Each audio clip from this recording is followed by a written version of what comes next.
No problem? No, sir. Then next heading, write down Wheatstone bridge. Already one time we have done in capacitor.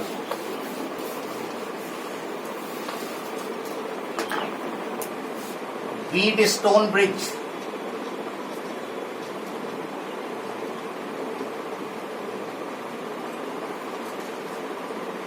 Write down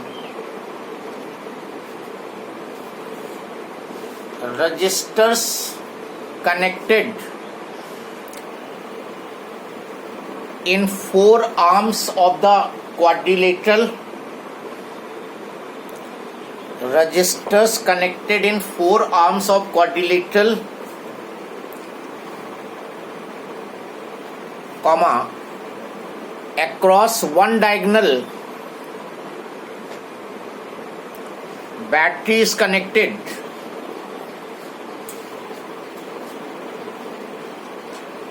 and across other diagonal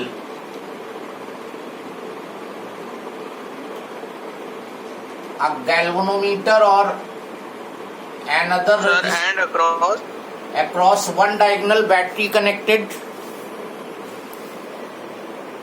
and across other diagonal a resistor or galvanometer connected will form a Wheatstone bridge.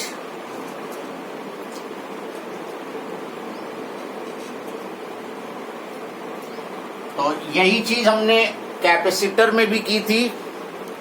Capacitor में in place of resistor there were capacitor. Quadrilateral है ACBD. इसकी 4 arms हैं. AC 1 arm, CB, AD और DB इनमें resistors connected हैं. Across one diagonal you have connected the battery and across another diagonal either galvanometer or any other resistor will be connected. This will be forming the Wheatstone bridge. This resistor will be denoted by P. This will be Q. This will be R. This will be S. The same thing was in capacitor also.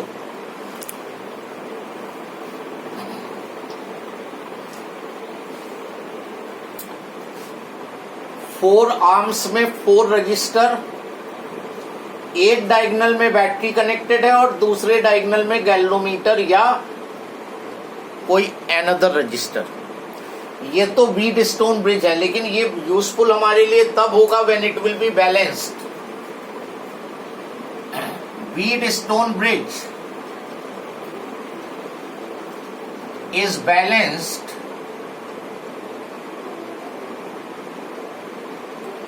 if, क्या बताया था, ये balance तब होता है जब C और D मतलब जहां बैटरी कनेक्टेड है उसके अपोजिट डायगोनल के पॉइंट्स सेम पोटेंशियल पे हों. VC equal to VD. This is potential of point C.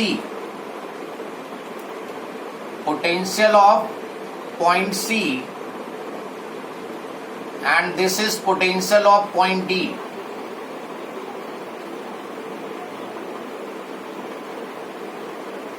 C और D का पोटेंशियल सेम हो तब ये व्हीटस्टोन ब्रिज बैलेंस होगा. इन दोनों का पोटेंशियल सेम, तो पोटेंशियल का डिफरेंस 0 हुआ, और अगर पोटेंशियल डिफरेंस 0 तो करंट फ्लो नहीं करेगी. तो सेकंड कंडीशन आती है galvanometer gives.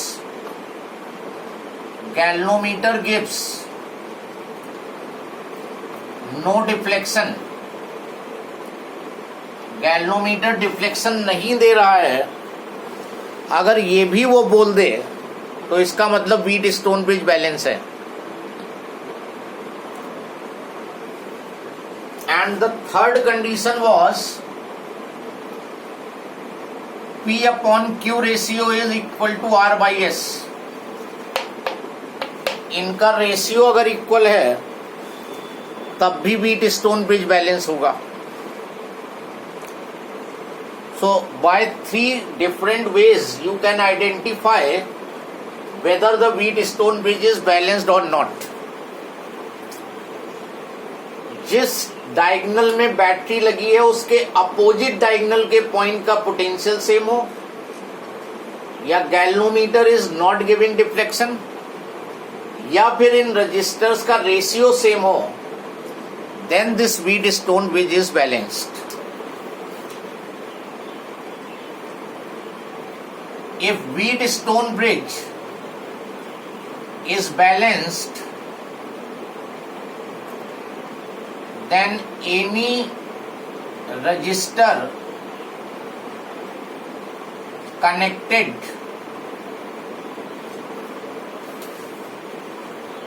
write down, if wheat stone bridge is balanced, then any register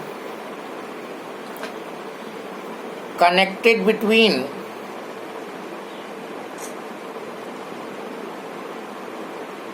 C and D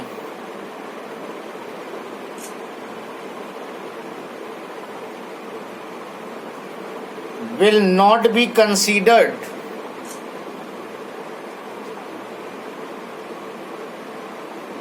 in the circuit as no current will be flowing through it, and then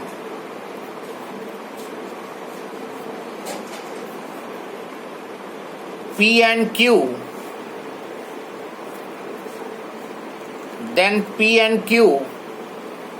will be in series, comma R and S will be in series,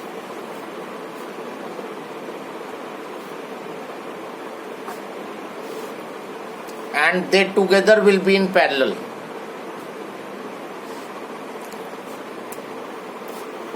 तो अगर मान लो circuit में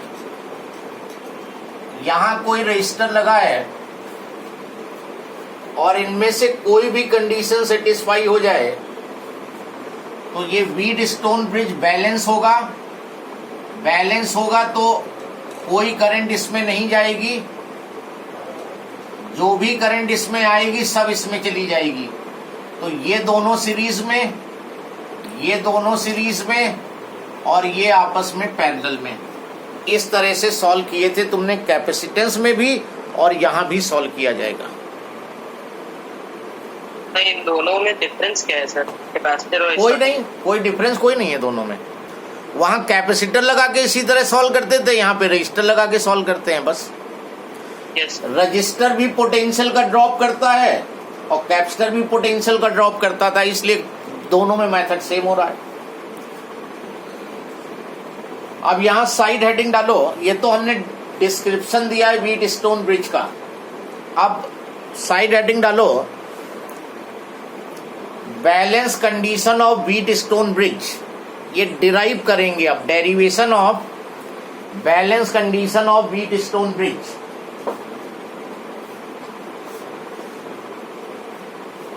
derivation of balance condition of wheat stone bridge, very important derivation of this chapter. Question आता है derive the balance condition of wheat stone bridge using Kirchhoff's laws. Kirchhoff's laws को use करके wheat stone bridge की balance condition को derive करो. तो ये diagram तुम्हें बनाना होगा, बड़ा डायग्राम बनाना, नहीं तो फिर दिखता नहीं है तुम लोगों को कुछ. ये गैल्वेनोमीटर जिसका रेजिस्टेंस G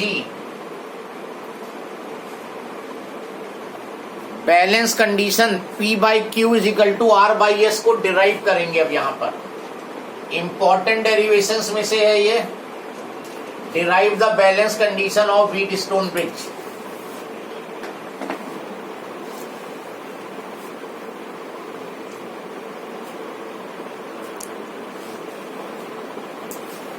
नाउ बन गया सबका सर्किट,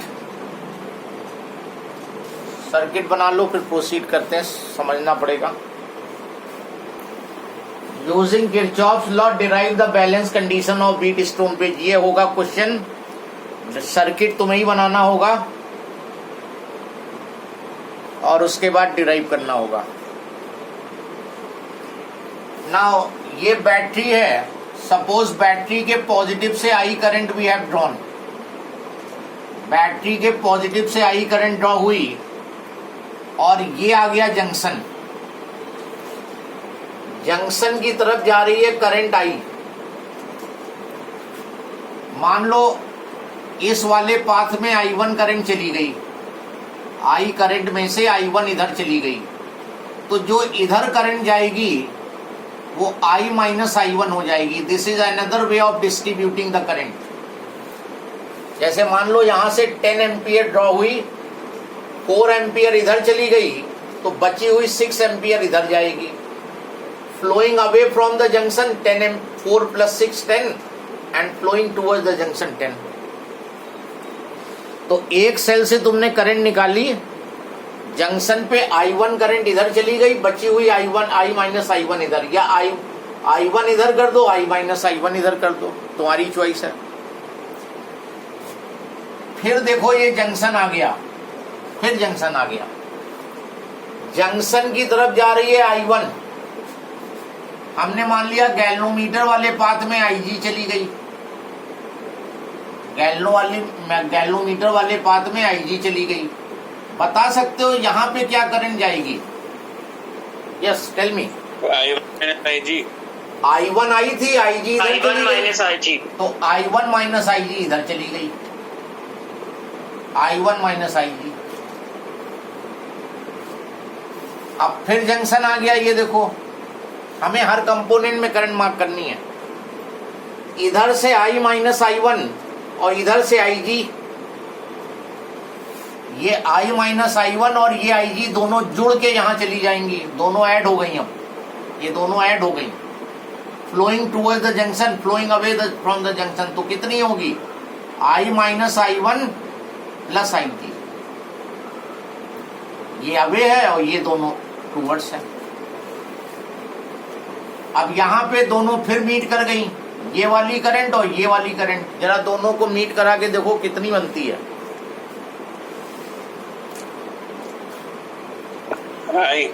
आई दोनों को ऐड करोगे तो आई, तो जितनी करंट इधर से निकली थी उतनी इधर वापस चली आई। ये चेकिंग भी हो जाती है कि करंट का डिस्ट्रीब्यूशन करेक्ट है कि इनकरेक्ट है। हमने बताया सेल के पॉजिटिव से जितनी निकलेगी उतनी निगेटिव में इंटर करना मस्ट है, और रूल के हिसाब से दोनों ऐड होके आई आना चाहिए, तो आई आ रहा है। Any problem in distribution part? No sir. Now अब किरचॉफ लॉ लगाते हैं। इन close loop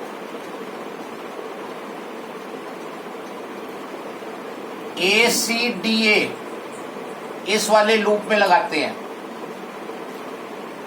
sigma IR is equal to sigma E। यहां से स्टार्ट करो और पूरा एक राउंड ले लो। यहां ये डायरेक्शन है, यहां ये डायरेक्शन है तुम्हारे मूवमेंट का, यहां ये है, बिल्कुल same pattern, same direction. Current और रेजिस्टेंस का प्रोडक्ट I1P पॉजिटिव, यहां पे आए, गैल्वोमीटर का रेजिस्टेंस G है, IG into G same direction, IG into G। यहां पे देखो अपोजिट डायरेक्शन दिख रहा है, माइनस में हो जाएगा, और पूरा राउंड ले लिया, कोई बैटरी मिली ही नहीं, तो EMF का सम 0 हो गया। चेक करो, अगर कोई कंफ्यूजन हो तो बताओ इसमें इक्वेशन बनाने में।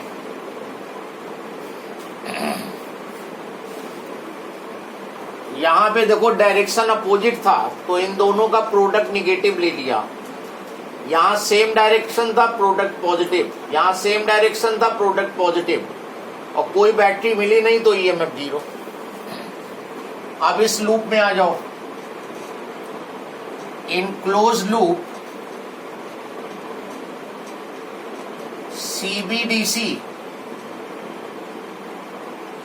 CBDC sigma IR is equal to sigma E।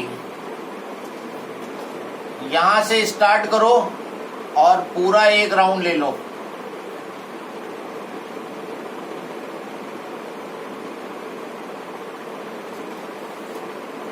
Same direction current into resistance I1 minus IG into Q।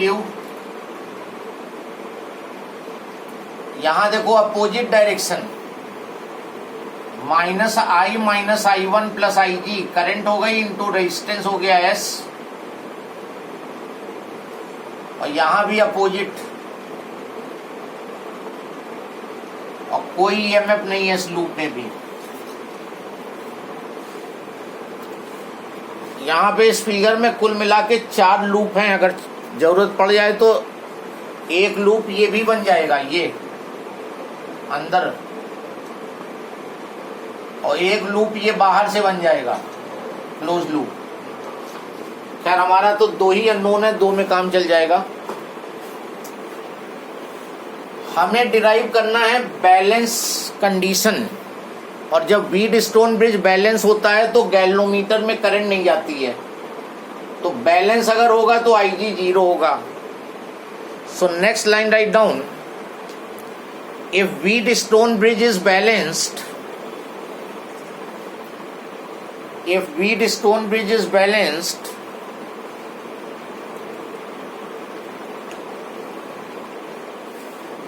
no current will flow through galvanometer. Bridge is balanced. If Wheatstone bridge is balanced, then no current will flow through galvanometer. अगर Wheatstone bridge balance होता है तो हमने बताया उसमें galvanometer में current नहीं जाती है।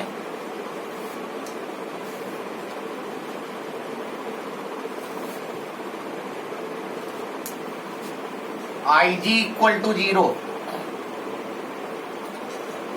सो फ्रॉम इक्वेशन 1, पहली इक्वेशन में देखो बैलेंस कंडीशन अगर होगी तो IG 0 हुआ तो ये पूरा 0 हो जाएगा।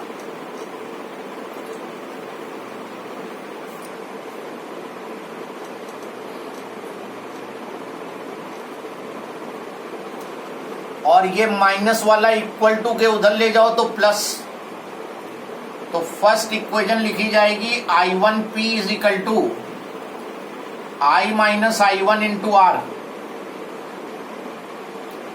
ये पहली इक्वेशन हो गई अगर व्हीटस्टोन ब्रिज बैलेंस है। इसको थर्ड कर दो। ये पूरा मल्टीप्लिकेशन IG 0 है तो 0 हो गया ये पूरा, और ये राइट में ले गए तो प्लस में। Then from equation 4, fourth equation में आ जाओ। IG 0 है तो ये 0 हो गया, पूरा 0 नहीं हो पाएगा इस बार क्योंकि बीच में माइनस लगा हुआ है, तो केवल ये 0 हुआ। यहां ये 0 हुआ केवल क्योंकि बीच में प्लस है, और ये पूरा 0 हो गया। तो ये बचा I1Q। ये तो पूरा 0 हो गया, इस माइनस को उधर ले जाओ तो plus I minus I1 into S। I minus I1 into S। ये इक्वेशन 4 कर लो।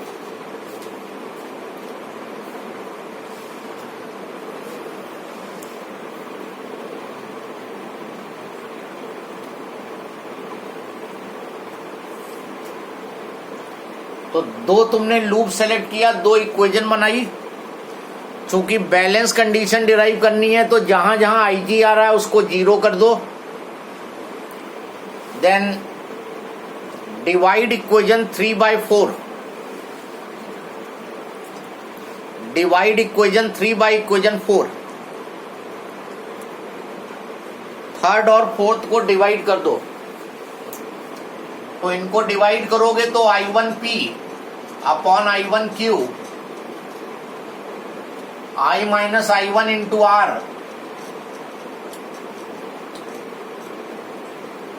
और ये हो जाएगा I minus I1 into S।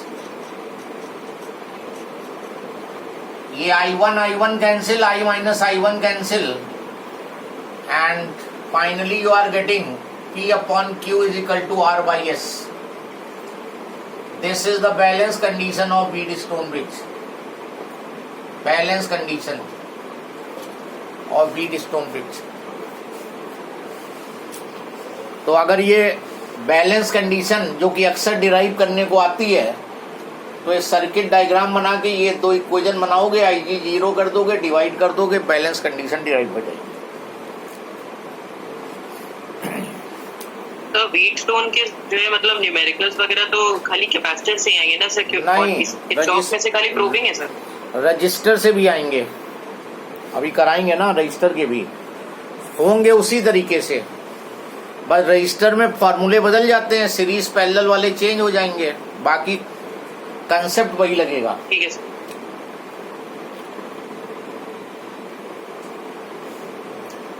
तो ये बैलेंस व्हीटस्टोन ब्रिज हो गया, ये बैलेंस कंडीशन डिराइव हो गई। अब लिखो, कुछ पॉइंट्स लिखो यहाँ पर। बैलेंस कंडीशन डिराइव करने को कहा तो यहां तक हो जाएगा। Then write down here AB, AC and CB, arm AC and arm CB, इनको बोलते हैं, एक बार रिपीट कर दीजिए। लिखा हुआ है arm AC and arm CB are known as ratio arm. इसकी इन दोनों साइड को बोलते हैं रेशियो आर्म। AC और CB को रेशियो आर्म बोलते हैं।